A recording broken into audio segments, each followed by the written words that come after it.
Sir, আপনি যেভাবে বললেন আর কি, এটা আসলে আমাদের দাবি না, এটা আমাদের একটা আর্তনাদ। মাননীয় স্পিকার, আমার নির্বাচনী এলাকা ভোলা 1 উপজেলা 13টি এবং একটি পৌরসভা নিয়ে গঠিত। ভোলা জেলা সর্বমোট 20 লক্ষাধিক জনসংখ্যার একটি বৃহৎ জনপদ, যা প্রাকৃতিক সম্পদ সমৃদ্ধ হওয়া সত্ত্বেও উন্নত সড়ক যোগাযোগ ব্যবস্থার অভাবে আজও দেশের মূল ভূখণ্ড থেকে কার্যত বিচ্ছিন্ন। বাংলাদেশের একমাত্র জেলা হিসাবে ভোলায় এখনও সরাসরি সড়ক যোগাযোগ ব্যবস্থা গড়ে ওঠেনি। ফলে এই অঞ্চলের জনগণকে বিভাগীয় শহর বরিশাল এবং রাজধানী ঢাকায় যাতায়াতের জন্য সম্পূর্ণভাবে নৌপথের উপর নির্ভর করতে হয়।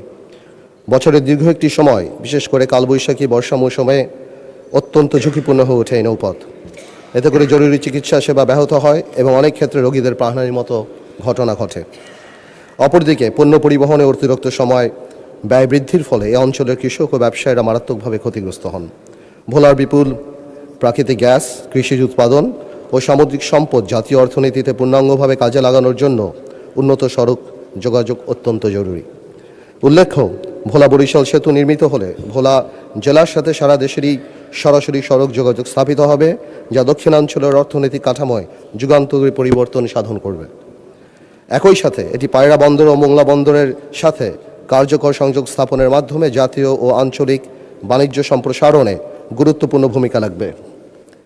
এছাড়া প্রাকৃতিক দুর্যোগপ্রবণ এই অঞ্চলে দ্রুত উদ্ধার ও ত্রাণ কার্যক্রম পরিচালনা, স্বাস্থ্যসেবা সম্প্রসারণ এবং পর্যটন শিল্পের বিকাশেও এই সেতু অপরিহার্য ভূমিকা পালন করবে। এমত অবস্থায় ভোলা বরিশাল সেতু নির্মাণের লক্ষ্যে জরুরি ভিত্তিতে প্রয়োজনীয় সমীক্ষা গ্রহণ এবং দ্রুত বাস্তবায়ন কার্যক্রম গ্রহণের কোনো বিকল্প নেই। বিষয়টি অত্যন্ত জরুরি ও জনগুরুত্বপূর্ণ।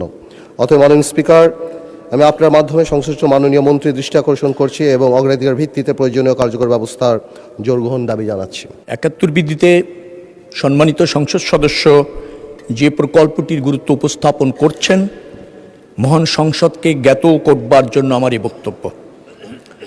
এই ভোলা বরিশাল সেতু প্রকল্পটি মাননীয় প্রধানমন্ত্রীর প্রতিশ্রুত একটি প্রকল্প। 4 ফেব্রুয়ারি 2026 বরিশাল জনসভায় তিনি এই প্রকল্পটি প্রতিশ্রুতি দেন। ইতিমধ্যে এই প্রকল্পটি 2022 থেকে 2024 2 বছরে সম্ভাব্যতা সমীক্ষা পরিচালনা শেষ হয়েছে। আপনার সমীক্ষা শেষে 10.876 কিলোমিটার দৈর্ঘ্য, 4 লেন বিশিষ্ট এই সেতুটির 17,466 কোটি টাকার প্রাক্কলন নির্ধারণ করা হয়েছে। এর সাথে রয়েছে 5.5 কিলোমিটারের মতো আপনার সংযোগ সড়ক, 18 কিলোমিটারের মতো তীর রক্ষা। এই প্রকল্পটি অর্থনৈতিকভাবে বেশ গ্রহণযোগ্য, কারণ এটার বেনিফিট কস্ট রেশিও 1.29, বেশ সন্তোষজনক। Financial internal rate of return 4.94, যেটাও বেশ সন্তোষজনক এবং বেশ ইতিবাচক। ইতিমধ্যে PDPP অনুমোদনের জন্য পরিকল্পনা কমিশনের ভৌত কাঠামো বিভাগে এই প্রকল্পটি প্রেরণ করা হয়েছে। বৈদেশিক সাহায্য প্রাপ্তির জন্য অর্থনৈতিক সম্পর্ক বিভাগে এই প্রকল্পটি আছে। PPP প্রকল্প বিবেচনা করে সর্বশেষ অর্থনৈতিক বিষয়ক সংক্রান্ত মন্ত্রিসভা কমিটি, যেটা CCEA সভায় উপস্থাপনের জন্য প্রেরণ করা হয়েছে। আশা করছি এই প্রক্রিয়াগুলি সম্পন্ন করে আমরা আগামী 2026-27 যে অর্থ বছর আছে, সেখানেও ADPর অননুমোদিত প্রকল্প হিসাবে অন্তর্ভুক্ত রাখা হয়েছে। প্রক্রিয়া শেষ হলে সেতুটি নির্মাণের দিকে আমরা অগ্রসর হতে সক্ষম হব। স্যার, আপনি যেভাবে বললেন আর কি, এটা আসলে আমাদের দাবি না, এটা আমাদের একটা আর্তনাদ। একটা শিশু যখন অসুস্থ হয় ভোলাতে, তখন একটা মা সুস্থতার কথা চিন্তা করে না। চিন্তা করে আমরা যে এই ভৌগোলিক কারাগারে 12 ঘন্টা 14 ঘন্টা লাগবে, লঞ্চ নাই, সন্ধ্যা 6টা থেকে পরের দিন সকাল 6টা-8টা পর্যন্ত আমরা যেতে পারি না কোথাও। আমরা একটা ভৌগোলিক কারাগারের মধ্যে আবদ্ধ হয়ে যাই। মাননীয় স্পিকার, আপনি ভালো করেই জানেন who would know better than you. এর চেয়ে আরেকটা ব্যাপার, কোনো দুর্ঘটনা যদি হয় সন্ধ্যার পরে, স্পিডবোট সন্ধ্যা 6টার পরে মাননীয় স্পিকার চলে না। তো সেই ক্ষেত্রে আজকে দুঃখজনক যে 2026 সালে আমরা ভূখণ্ড মানে মূল যে ভূখণ্ড তার চেয়ে কত দূরে, এবং এই কারাগার থেকে যে আমরা কবে মুক্তি পাবো আসলে আমরা বলতে পারি না। মাননীয় স্পিকার, আমি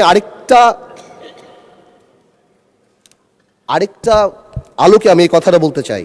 মাননীয় স্পিকার, আমাদের সংবিধান, আমাদের মৌলিক অধিকার এবং সাংবিধানিক দায়বদ্ধতার প্রশ্নটা একটু তুলতে চাই। আমাদের আর্টিকেল 32 জীবন ও ব্যক্তি স্বাধীনতার কথা বলে, কাউকে বঞ্চিত করা যাবে না। ফ্রি মুভমেন্টের কথা বলে আর্টিকেল 36। ওই দিন আমাদের সম্মানিত আইনমন্ত্রী সাহেব একটা কথা বলেছিলেন স্ট্যাচুটরি ইন্টারপ্রিটেশনের কথা, লিটারাল রুলের কথা। আপনি স্ট্যাচুটরি ইন্টারপ্রিটেশনের লিটারাল রুল দেন, কন্টেক্সচুয়াল অ্যাপ্রোচ যান, পারপোসিভ অ্যাপ্রোচ যান, ডাইনামিক অ্যাপ্রোচ যান, টিলোলজিক্যাল অ্যাপ্রোচ যান, লিভিং ইনস্ট্রুমেন্ট লিভিং অ্যাপ্রোচ যান, যেখানেই যান। এই 32 সুস্বাস্থ্য, এই 32 চিকিৎসার নিরাপত্তার কথা বলে।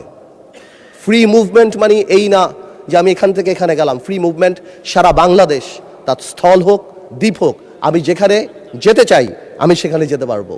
কিন্তু আজকে আমরা কেমন জানি একটা অস্থায়ী অবহেলার মধ্যে পড়ে গিয়েছে মাননীয় স্পিকার। তাই বলবো, শুধুমাত্র ইকোনমিক ফিজিবিলিটির দিকে তাকানোর না, আমার সাংবিধানিক যে অধিকার, এবং এটা সুপ্রিম কোর্টের অনেক রুলিং আছে, এবং আপনি যেখানেই যান, আপনি যদি ব্রড ইন্টারপ্রিটেশনে দেখেন, আমি বাংলাদেশের যে কোনো জায়গায় যেতে চাই কোনো বাধা ছাড়া।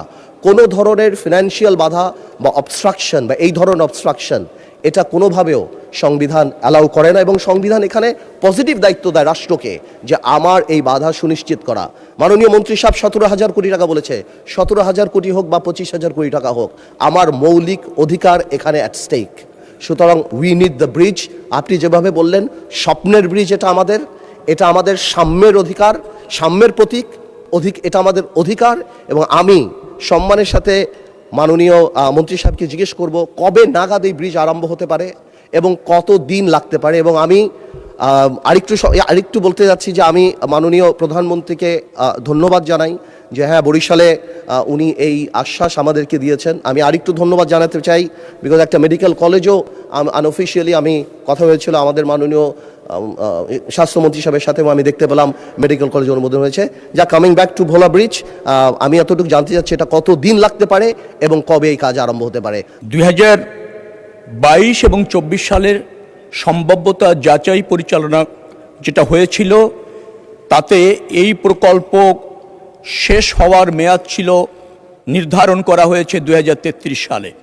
কিন্তু প্রকল্পটি এখনও যে পর্যায়ে আছে সেটা অনুমোদিত হয়ে কাজ শুরু করার সম্ভাব্য সময় এই মুহূর্তে বলার বা এই অবস্থাতে বলাটা সমীচীন হচ্ছে না, বা নির্ধারণ করা সম্ভব হয়নি। অতএব এটা আমাদের আগামী অর্থ বছরে যেহেতু অননুমোদিত প্রকল্প হিসাবে এডিপিতে রাখা হয়েছে সবুজ পাতায়, আমরা আশা করছি এই প্রক্রিয়াগুলি সম্পন্ন করে দ্রুততম সময়ের মধ্যে করার সম্ভাব্য বা শুরু করার সম্ভাব্য তারিখ জানাতে সক্ষম হব। তবে এই প্রকল্প গ্রহণ করতে পারলে 2033 সালে শেষ হওয়ার তারিখ নির্ধারণ করা আছে।